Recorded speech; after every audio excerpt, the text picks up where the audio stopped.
तो complete history का revision हम लोग कर रहे थे इंग्लिश में, और इंग्लिश वाले सीरीज़ में हमारे अभी तक 6 लेक्चर आ चुके हैं।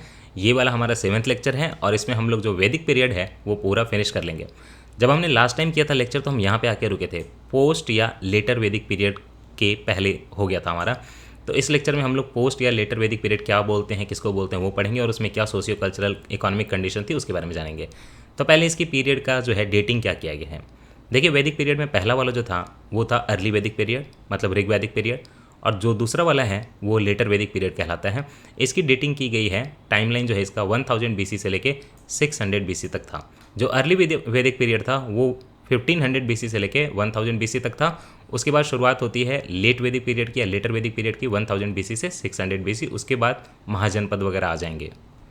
इस टाइम पे होता क्या है कि जो पहले आपके ट्राइब्स थे या जन जो थे, डिफरेंट काइंड ऑफ जो थे, पुरुष थे और आपके भरत थे, तरह तरह के जो ट्राइब थे, जन थे, वो आपस में मिलके कॉन्फेडरेसी वगैरह बना के बड़े बड़े स्टेट बनाना शुरू करते हैं, आपस में अमलगमेशन करके, ग्रुपिंग करके।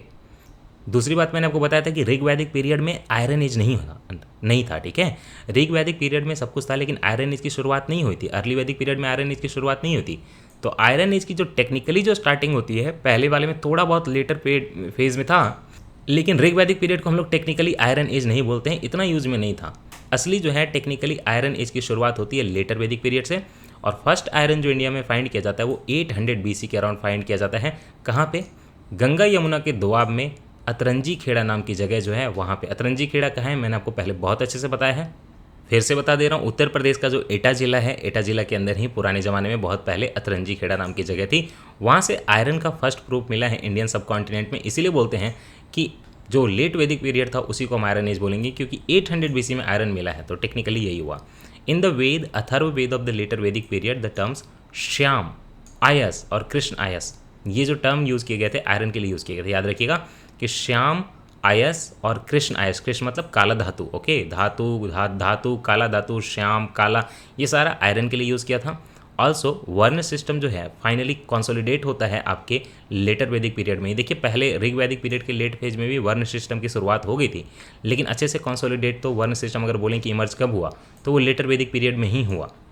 तो पॉलिटिकल सिस्टम क्या था लेटर वैदिक पीरियड का? मैंने आपको पहले बताया कि पहले जो जन थे, जो ट्राइब थे, आपस में अमलगमेट करके बड़ा जो है एक एरिया बनाते हैं। तो फर्स्ट टाइम देखिए रीजनल स्टेट का इमरजेंस इसी पीरियड में हुआ था। ट्राइबल जो स्ट्रक्चर थी पहले उसका ब्रेकडाउन हो गया, कुल वगैरह के हिसाब से जो चलती थी, अभी एक रीजनल स्टेट बनने की शुरुआत हुई।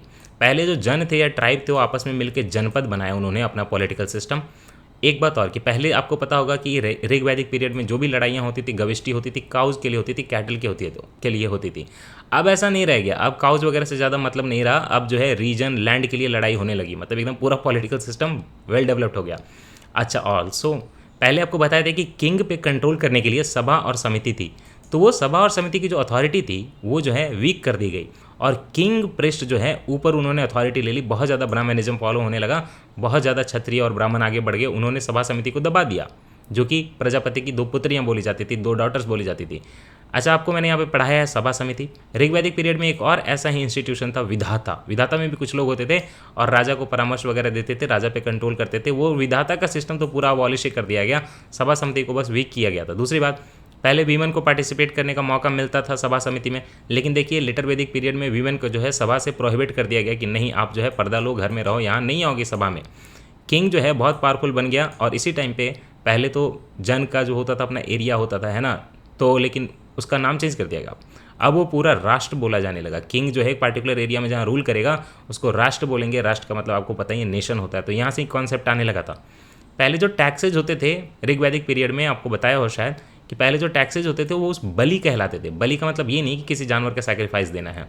बलि मतलब ऐसा कोई भी वॉलंटरी डोनेशन जो इंसान देना चाहे राजा को ताकि प्रजा की भलाई हो सके, उसको बलि बोलेंगे। लेकिन वो वॉलंटरी टैक्स होता था, आपसे ज़बरदस्ती नहीं लिया जाता था। अब ये बलि के अलावा लेटर वैदिक पीरियड में भाग भी आ गया और शुल्क भी आ गया। ये सब भी दोनों टैक्सेज हैं, भाग और शुल्क। अच्छा, राजा को जो हायर ऑफिशियल्स असिस्ट करते थे, उसकी मदद करते थे प्रशासन चलाने में, उसको रत्नीन बोलते थे। यहीं से आप सुनते होंगे नवरत्न विक्रमादित्य वगैरह के बाद में हुए, क्योंकि राजा को असिस्ट करने के लिए जो ऑफिशियल्स होते थे, हायर ऑफिशियल्स, उनको रत्नीन बोला जाता था लेटर वैदिक पीरियड में। जो पहले किंग का जो कोई परमानेंट आर्मी नहीं था, वो कंडीशन जो है स्टेटस को मेंटेन रहा। अभी भी किंग की कोई परमानेंट आर्मी नहीं थी लेटर वैदिक पीरियड में भी, ये बात जो है सारी याद रखिएगा। तो वैदिक पीरियड का सोशल सिस्टम क्या था? सोशल सिस्टम ये था कि जो पहले वर्ण सिस्टम जो कर्म के आधार पे चल रहा था वो खत्म हो गया। अब जन्म के आधार पे जो है वैदिक सिस्टम के लेटर वैदिक पीरियड में वर्ण सिस्टम जो है जन्म के आधार पे हो गया, काफ़ी ज़्यादा कास्टिज्म होने लगा और लोग जो थे अब नोमैडिक नहीं रहे, वेल सेटल्ड होने लगे, एक परमानेंट उनका सेटलमेंट बनने लगा और एक जगह पे जाके बसने लगे।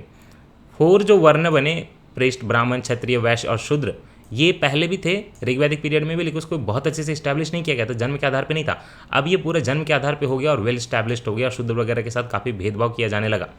ऑल्सो पहले भी यज्ञ होते थे, अब भी होते थे, लेकिन यज्ञ के जो रिचुअल्स हैं ऋग्वैदिक पीरियड में उस पर बहुत ज़्यादा ब्राह्मण का कंट्रोल नहीं था, वो फिक्स थी चीज़ें। अब जो है ब्राह्मण की बहुत ज़्यादा उसमें सेइंग होने लगी, वो डिसाइड करेगा कि रिचुअल्स कैसे होंगे, क्या दान दिया जाएगा, कैसे किया जाएगा, कितना कैटल ब्राह्मण को जो है डोनेशन में मिलेगा, दीक्षा, ये कहते क्या बोलते हैं उसको, दक्षिणा, हाँ दक्षिणा में मिलेगा। वो सारी चीज़ें जो है चेंज हो गई, ब्राह्मणिज्म बहुत ज़्यादा बढ़ गया, तो यज्ञ भी बढ़ गए, उसके रिचुअल्स भी बढ़ गए। ऐत्रेय ब्राह्मण जो है उसमें बात करें तो उसमें 4 वर्ण की बात की गई है, वहीं से पता चलता है। 3 आश्रम, ब्रह्मचार्य, गृहस्थ, वानप्रस्थ, ये जो है इस्टेब्लिश इसी पीरियड में किए गए थे। याद रखिए लेटर वैदिक पीरियड में ही ब्रह्मचार्य, गृहस्थ और वानप्रस्थ आश्रम जो है इस्टेब्लिश किया गया था।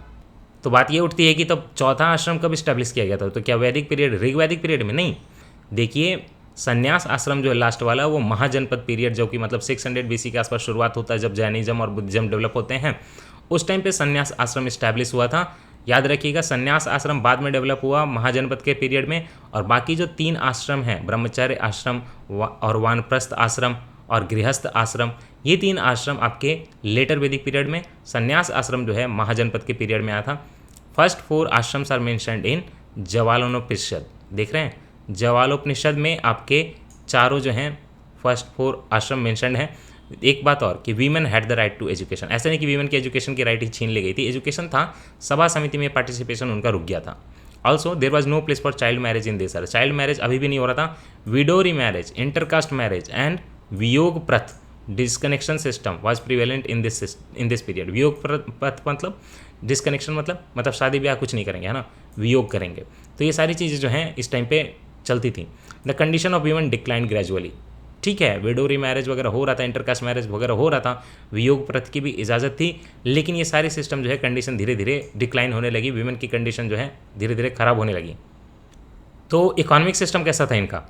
इन this period agriculture became the main occupation. आपको पता होगा कि आपके ऋग्वैदिक काल में पैस्टोरलिज्म जो था मेन ऑक्यूपेशन था, एग्रीकल्चर सेकेंडरी था। अब एग्रीकल्चर ही मेन ऑक्यूपेशन हो गया, क्यों? क्योंकि इस पीरियड में आयरन की डिस्कवरी हो गई थी, 800 BC के आसपास आयरन मिलने लगा। तो आयरन मिलने लगा तो आप जो है जंगलों को काट सकोगे, खेती जो कर सकोगे अच्छे से, आपको जो है पैस्टोरलिज्म करने की जरूरत नहीं है, खेती करोगे, वेल सेटल्ड लाइफ होगी। इसीलिए लेटर वैदिक पीरियड में एग्रीकल्चर जो है मेन आपका इकोनॉमिक ऑक्यूपेशन बन जाता है instead of pastoralism. Main crop क्या थे? पैडी मतलब चावल और व्हीट थे, मेन क्रॉप बन गए, जो कि आज भी हैं। यजुर्वेद में अगर बात करें तो मेंशन है पैडी का। पैडी को यजुर्वेद में क्या बोला है? बोलिए, ब्रीही बोला है। ओके, याद रखिएगा, पैडी को यजुर्वेद में, चावल को यजुर्वेद में क्या बोला है? ब्रीही बोला है। बार्ली को तो यवम या यवा बोलते हैं, याद रखिएगा, यवम या यवा जो है बार्ली का, ये जौ का नाम है। वीट को क्या बोलते थे? ये भी याद रख लीजिएगा, गोधूम बोलते थे, या गोधम या गोधूम वीट को बोलते थे। कॉटन मेंशन नहीं है लेटर वैदिक पीरियड में। Word wool is used in this period. तो आपको क्या लगता है वूल वर्ड यूज़ किया होगा? नहीं, वूल के लिए जो संस्कृत वर्ड है वो यूज़ किया होगा, लेकिन कॉटन का मेंशन नहीं मिलता। इसका मतलब ये नहीं कि कॉटन इस पीरियड में नहीं था। कॉटन तो इंडस वैली सिविलाइजेशन डिस्कवर हो जाता है, उस टाइम के बाद चलता ही रहता है इंडियन सब कॉन्टिनेंट में। पोस्ट वैदिक सिविलाइजेशन जो था वो भी रूरल था, याद रखिएगा, पूरा का पूरा वैदिक सिविलाइजेशन रूरल था, चाहे वो लेटर वैदिक पीरियड हो या फिर वो अर्ली वैदिक पीरियड हो। अब ये सिविलाइजेशन का जब अंत होता है तो हमको जो है सिटीज़ का आइडिया मिलता है, जैसे हस्तिनापुर, कौसाम्बी जो है इनिशियल सिटीज़ डेवलप हुआ। आप समझिए बात को, Indus valley civilization urban culture, उसके बाद वैदिक सिस्टम सिविलाइजेशन पूरा रूरल कल्चर। जैसे ही वैदिक सिस्टम या वैदिक सिविलाइजेशन जो कि रूरल था वो उसका जब एंड होने लगता है, द एंड होने लगता है, तो सिटीज़ डेवलप होती हैं। उस टाइम पे वो हैं हस्तिनापुर और कौशाम्बी, ये इनिशियल सिटीज़ हैं। रेगुलर क्वाइंस जो है इस टाइम पे भी इंट्रोड्यूस नहीं हुई थी, मैंने आपको पहले बताया क्वाइन नहीं थी, वो मुड़ी तुड़ी चीज़ें थी, उसको क्वाइन नहीं बोलेंगे। नॉर्मल ट्रांजैक्शन जो है इस टाइम पे भी बार्टर सिस्टम से ही होता था। और जो मैंने आपको पहले बताया था निष्का, शतमान, पाद, कृष्णल, ये जो है यूनिट्स ऑफ मेजरमेंट थे। आप इनको क्वाइन मत समझिएगा। निष्का, शतमान, पाद और कृष्णल जो थे यूनिट्स ऑफ मेजरमेंट थे, ये क्वाइन नहीं थे। ये जो वर्ड सिल्वर है, मतलब सिल्वर, वर्ड सिल्वर गलत लिखा हुआ है। सिल्वर का जो फर्स्ट मेंशन मिलता है वो आपको अथर्ववेद में मिलता है, तो सिल्वर तो थी। सिल्वर तो इनफैक्ट हड़प्पा सिविलाइजेशन में भी थी, गोल्ड भी था हड़प्पा सिविलाइजेशन में। एक और बात कि इस टाइम पॉटरी कैसी होती थी? Red pottery was most prevalent during this period. Red pottery मिलेगी आपको लेटर वैदिक पीरियड में। रिलीजियस स्टेटस कितना कैसा था ये सुनिए। आपको पहले बताया था कि पहले जो ऋग्वैदिक पीरियड था वो पॉलीथिस्टिक था, नेचुरल फोर्सेस की पूजा की जाती थी, आज के जो गॉड है उस टाइम पे नहीं थे। लेकिन आप सुनिए कि लेटर वैदिक पीरियड में क्या रिलीजियस स्टेटस था। देखिए नेचर तो था रिलीजन का अभी भी पॉलीथिस्टिक रहेगा, अभी भी देखिए आज भी है पॉलीथिस्टिक हिंदुइज्म में। और aim was the attainment of material comforts. Spiritualism का नहीं था वहाँ पे ज़्यादा मंशा, जिंदगी में दुनिया में आपको सुख मिले, मटेरियल कंफर्ट मिले, इसके लिए जो है रिलीजन किया जाता था।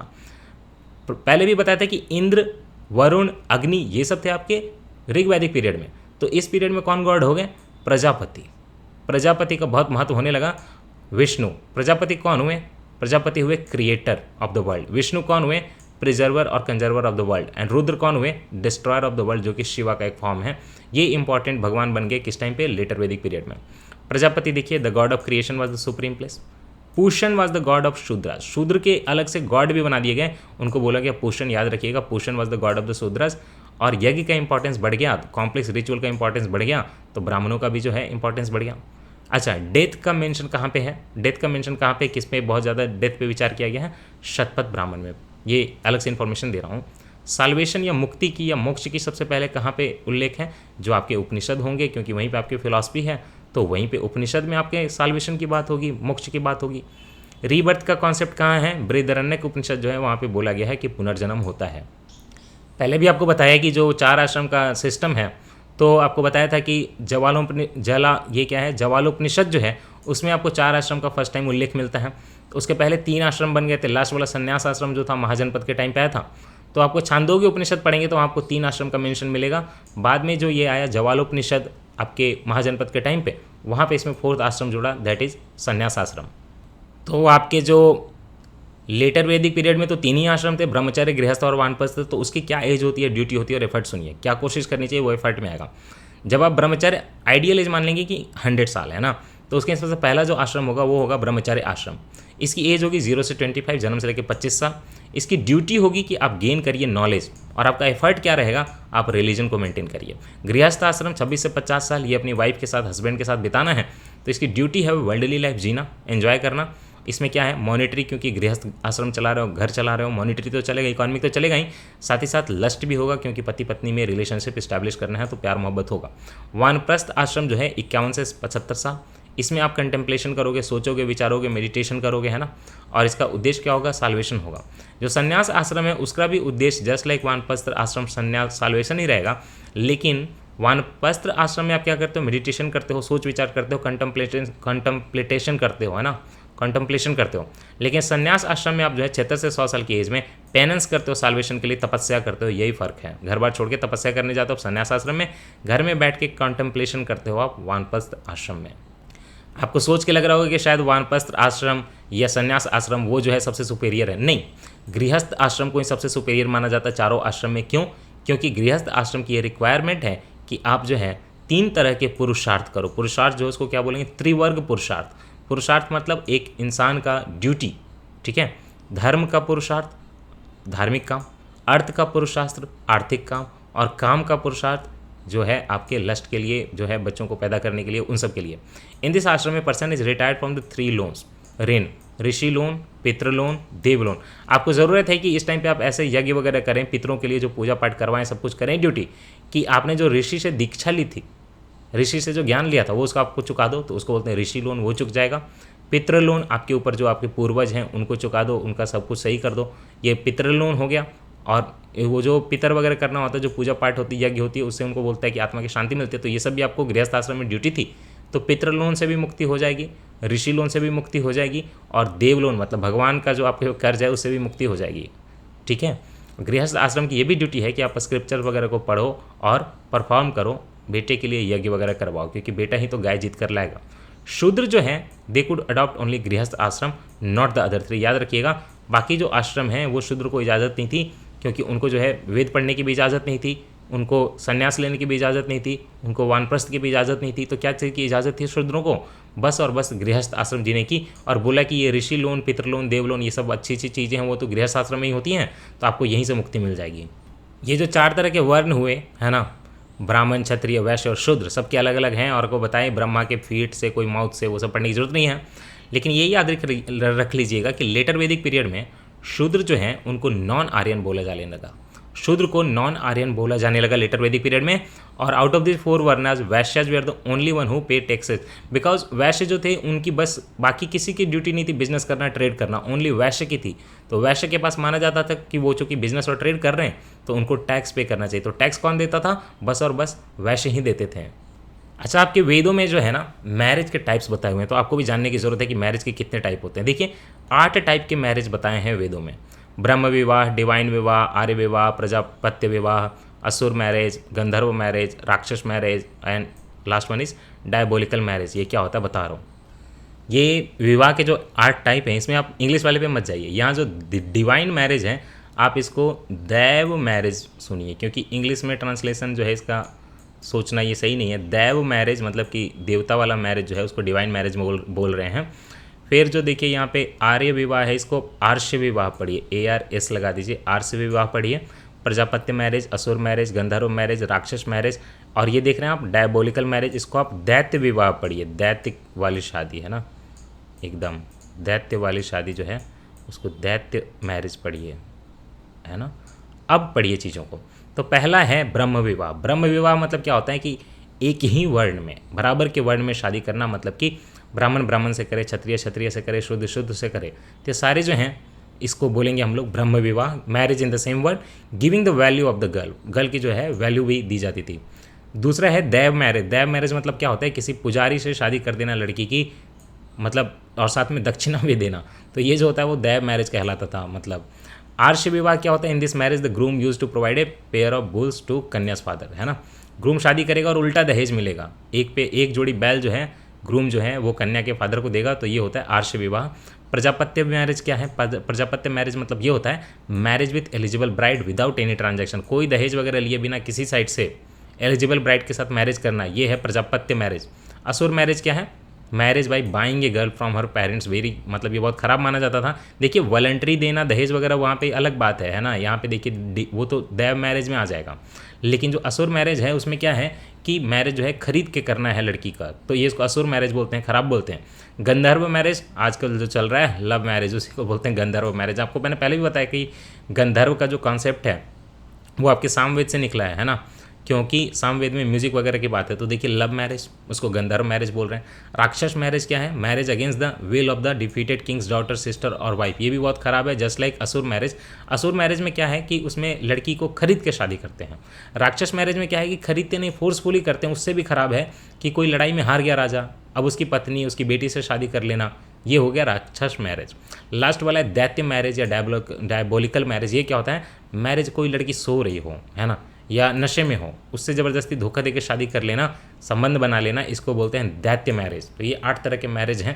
तो आप सोचिए कौन सा मैरिज करेंगे। या तो आप कर लीजिए मेरे हिसाब से अरेंज करेंगे तो प्रजापत्य कर लीजिए, अदरवाइज गंधर्व कर लीजिए। प्रजापत्य में क्या है कि कोई दहेज वगैरह नहीं है, गंधर्व में है कि लव मैरिज है, तो वो भी अच्छी चीज़ है।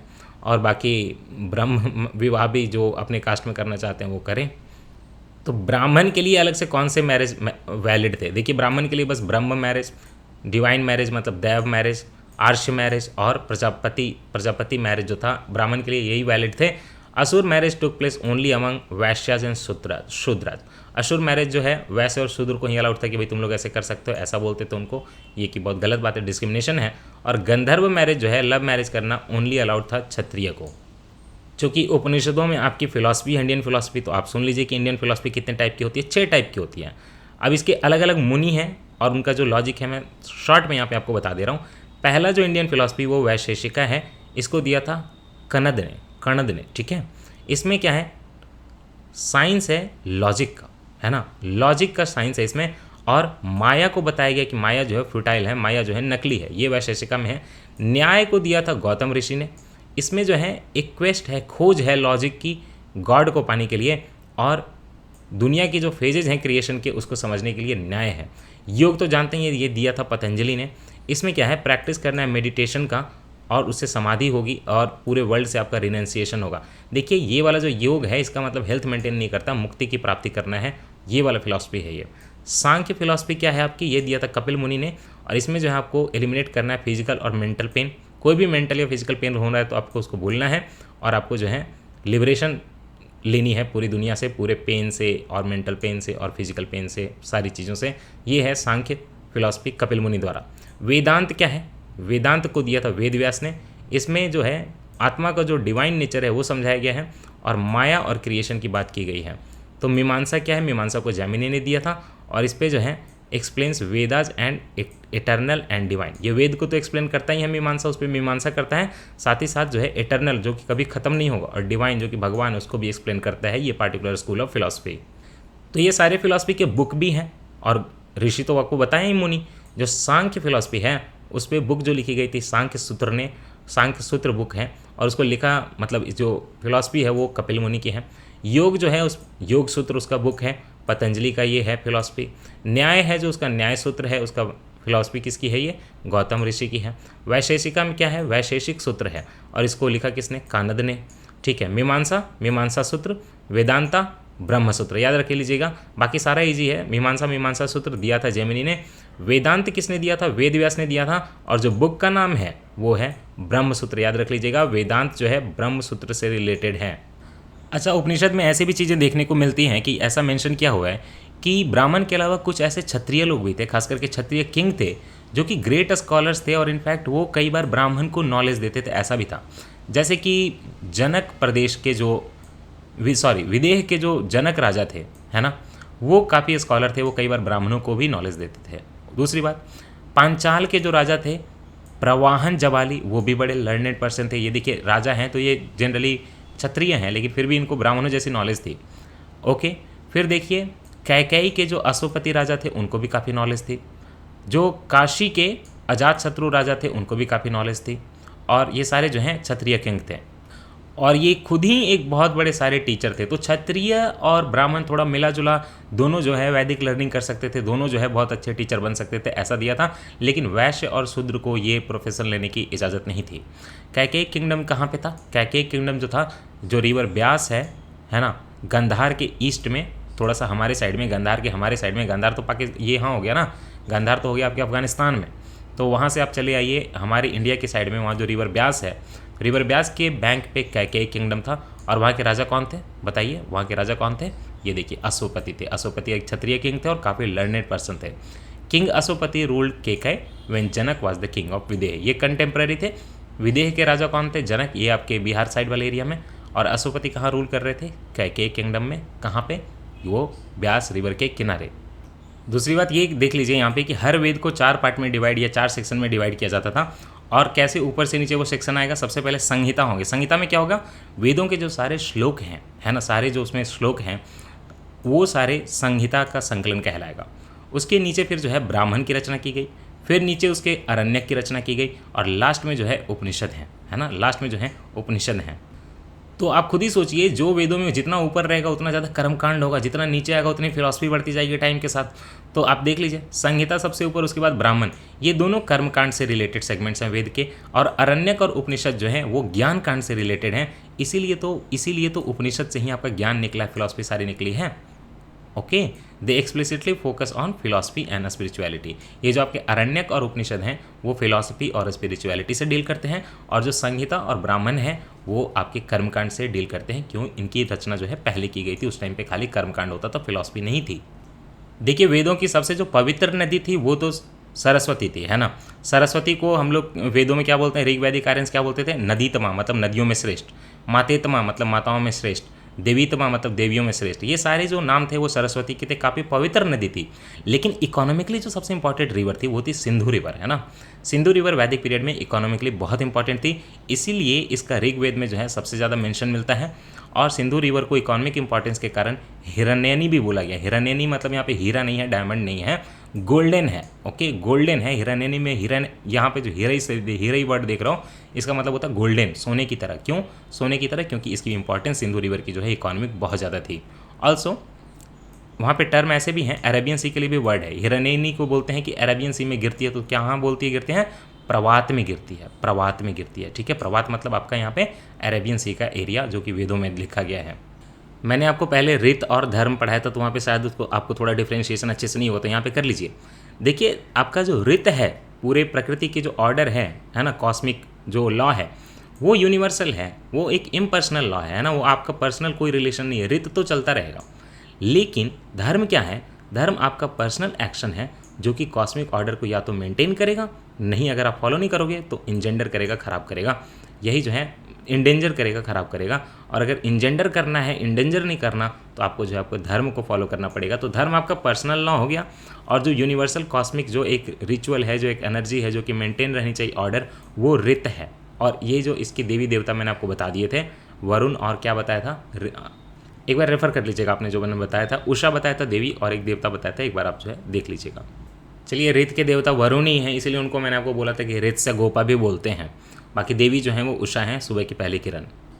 ये जो बृहस्पति हैं, बृहस्पति देखिए किसको बोलते हैं, देवों के जो गुरु हैं, सारे जो देवता हैं उनके भी जो गुरु हैं, मतलब कि टीचर और प्रीस्ट ऑफ गॉड्स, वो बृहस्पति का नाम दिया गया है। गुरुओं के गुरु कौन हो गए? बृहस्पति हो गए, is the Guru of Dewas और गॉड्स।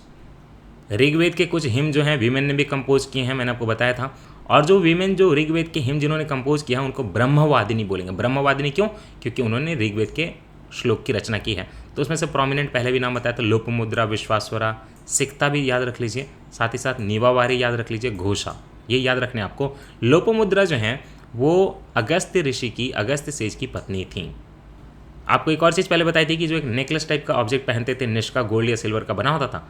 बाद में इसी से जो है गोल्ड कॉइन का जो है कॉन्सेप्ट डेवलप होता है, लेकिन निष्का जो था कोई पार्टिकुलरली गोल्ड कॉइन नहीं था, ये वो बार्टर सिस्टम में यूज़ करने के लिए नेकलेस था, गोल्ड का नेकलेस था। बाद में उसी से गोल्ड कॉइन का कॉन्सेप्ट जो है ऑरिजिनेट होता है निष्का से। देखिए, ये माना जाता है कि सरस्वती रिवर जो थी वो कई सारे एक्टिविटीज़ का सीन की जगह थी। फेमस वैदिक ट्राइब के जो बैटल हुए, रहने की जगह हुई, वो आपके सरस्वती रिवर के अराउंड थी, क्योंकि उस टाइम पे वो नॉर्थ वेस्टर्न एरिया में थे। तो कौन से थे उस टाइम पे नॉर्थ वेस्टर्न एरिया में जो सरस्वती रिवर के अराउंड थे ट्राइब्स? भरत जन हो गया, पोरुज हो गया, और जो है आपस में मिलकर इन्होंने कुरु बनाया था। तो ये भरत, पोरू, कोरू, ये सारे सरस्वती रिवर के बैंक के अराउंड थे। एक और बात, सतपथ ब्राह्मण में एक चीज़ है, एक नरेशन है, एक स्टोरी है, वो आप याद रख लीजिए। उसमें ये बोलते हैं कि जो किंग हैं विदेह के, विदेह माधव है ना, विदेह के किंग कौन? विदेह माधव। जनक भी था, एक विदेह माधव की भी बात हो रही है। उनकी अपने जो ऋषि थे, पृष्ठ थे, उनका नाम था ऋषि गौतम रघुगन। ऋषि गौतम रघुगन और आपके विदेह माधव की बात जो है वहाँ पे आपके शतपथ ब्राह्मण में दी हुई है, और बोल रहे हैं कि ये लोग एक सैक्रेड फायर, पवित्र आग लेके, अग्नि लेके ईस्ट की तरफ जा रहे थे। ईस्ट की तरफ जा रहे थे मतलब आपको बताया ना, विदेह माधव वगैरह का जो एरिया था वो बिहार के अराउंड। तो ये लोग वेस्ट से ईस्ट गए, उस बात का उल्लेख है कि एक लाइट लेकर ये लोग जो है एक आग की लौ लेकर गए थे, और अपने ट्रेडिशन को कौशल और विदेह वाले एरिया में लेके गए थे, और वहाँ से भी ईस्ट गए थे अपने ट्रेडिशन को फैलाने के लिए अग्नि लेके। तो कौन कौन गए थे ईस्ट में? किंग विदेह माधव और अपने ऋषि, उनके प्रीस्ट, उनके ऋषि गौतम रघुगन, ये लोग लेके गए थे। और ये अब एक जो सैक्रेड लाइट इसलिए लेके जा रहे हैं क्योंकि नई टेरिटरी में जाना है, इनको कब्जा करना है, अपना ट्रेडिशन लेके जाना है, इसलिए। अच्छा, यज्ञ जब कराते थे तो सैक्रिफाइसेस कैसे होते थे? एक तो होता है सैक्रिफाइस की पर्सनल लेवल पे हो सकता है। एनीवे, पहले यज्ञ का जो सेंट्रल थीम था वो सैक्रिफाइस था। उसमें कुछ मतलब चढ़ावा देना है, घी चढ़ाइए, मक्खन चढ़ाइए, जो भी चढ़ाइए। ऋग्वैदिक ट्रेडिशन है, ऋग्वैदिक रिलीजन का ये मतलब एक मार्क है। लेकिन जो सैक्रिफाइसेज होते थे, या तो वो डोमेस्टिक लेवल पे हो सकते हैं, आप अपने घर में यज्ञ करा लीजिए, जो कि आज भी कराए जाते हैं। ये एक तो जनरल रोल के लिए हो गया। कम्युनिटी सैक्रिफाइसेज भी होते थे। कम्युनिटी सैक्रिफाइसेज होगा तो कौन करवाएगा वैसे यज्ञ? वो किंग करवाएगा, और उसमें ग्रैंड फेस्टिवल होगा, जैसे वाजपेयी यज्ञ हो गया, अश्वमेध यज्ञ हो गया। तो एक ग्रैंड फेस्टिवल होता था, ये भी सैक्रिफाइसेज होते थे। यहाँ भी यज्ञ होता था, वो राजा करवाता था। और it was believe that gods were please by yagya और सैक्रिफाइस। जब आप पूजा पाठ करोगे तो अग्नि देवता जो है मीडिएटर की तरह काम करेंगे, और गॉड्स आपके खुश हो जाएंगे, और आपको लड़के ज़्यादा देंगे, कैटल ज़्यादा देंगे। यही सारी इनकी इच्छाएं होती थी। आपको कई बार मैंने ये दशराग युद्ध के बारे में बताया है। इसमें एक तरफ जो भरत ट्राइब थी उसके लीडर थे सुदास, और बाकी दूसरी तरफ जो थे 10 ट्राइब्स थे, उसमें जो 5 थे वो आर्यंस थे, 5 थे नॉन आर्यंस थे। और इसमें जो है लड़ाई हुई थी, और इसमें जो जीत कर आए थे वो सुदास या भरत जीत के आए थे। वहीं से जो है सुदास की अचीवमेंट और थंपिंग विक्ट्री की शुरुआत होती है, और पूरे एरिया को ये लोग भारतवर्ष बोलने लगते हैं। आप मन में याद करने की कोशिश करिए कि कौन से रिवर के किनारे जो है ये लड़ाई हुई थी। मैंने आपको कई बार बताया। ट्राइब्स में एक कॉन्सेप्ट था फेमस पंचजन का। पंचजन मतलब 5 ट्राइब। ये कौन सी 5 ट्राइब थे जो पंचजन के नाम से जानी जाती थी? इसमें जो है आपके यदु थे, तुर्वसा थे, द्रोह्य थे, अनु थे और पुरु थे। इनफैक्ट जब भरत से लड़ाई हो रही थी, भरत ट्राइब से, तो जो 5 ये ट्राइब थे एक तरफ यूनाइटेड थे भरत के अगेंस्ट, उसके साथ 5 बाकी और जो थे वो आपके नॉन आर्यन ट्राइब थे। तो ये आर्यन है सारे, यदु, तुर्वसु और द्रोहिया, अनु और पुरु। शुरुआत में ऋग्वैदिक टाइम पे जो आपके एंशियंट टाइम पे जो आपके आर्यंस थे वो नोमैडिक हंटर से बाहर से जब आए थे, है ना, बाहर से जब आए थे तो नोमैडिक ट्राइबर्स थे, हंटर्स थे, और एग्रीकल्चर का उनका कोई इंपॉर्टेंस नहीं था। बाद में धीरे धीरे जो है परमानेंट सेटलमेंट वगैरह होने लगी, उनकी परमानेंट शेल्टर होने लगा, और ओनली ड्यूरिंग पोस्ट वैदिक पीरियड ऑफ आर्यंस। ओके, जो आर्यंस का जो पोस्ट वैदिक पीरियड था, ऋग वैदिक पीरियड के बाद, तभी आपको मैंने बताया था कि परमानेंट शेल्टर की जो है अच्छे से शुरुआत होती है। पहले ये लोग जो थे नोमैडिक थे, बाहर से आए थे, गाय भैंस चराते थे और नोमैड की तरह रहते थे, पैस्टोरलिज्म वगैरह करते थे।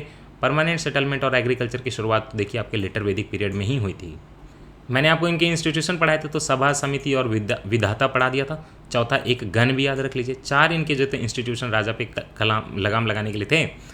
तो सेवरल ट्राइबल सिस्टम और clan based assemblies were present, sabha, samiti, विधाता और गण, जो कि ऋग्वेद में मेंशन्ड है। ओके, सभा जो थी इसमें चूंकि वरिष्ठ लोग थे, काफ़ी नोबल मैन होते थे, तो माना जाता है कि जुडिशियल फंक्शन करता था, लेकिन ओवरऑल जुडिशियल फंक्शन कैसा था कैसा नहीं था इसका आज तक पता नहीं चल पाया है। Sabha is mentioned 8 times in Rigveda. Sabha and Samiti are mentioned as 2 daughters of Prajapati of in Atharvaveda, ये तो आपको बता दिया कई बार। तो इसके साथ ही जो है हमारा वैदिक पीरियड खत्म होता है। नेक्स्ट लेक्चर में मिलेंगे तो हम लोग बुद्धिज्म, जैनिज्म की तरफ पढ़ेंगे, रिलीजन की तरफ बढ़ेंगे, और ये सारे जो चैप्टर आने वाले हैं हद से ज़्यादा इंपॉर्टेंट है आपके लिए। तो आप लगे रहिए, सुनते रहिए, अपने ध्यान रखिए। अगले लेक्चर में मिलते हैं और हम लोग बुद्धिज्म की शुरुआत करेंगे। शुक्रिया आपका।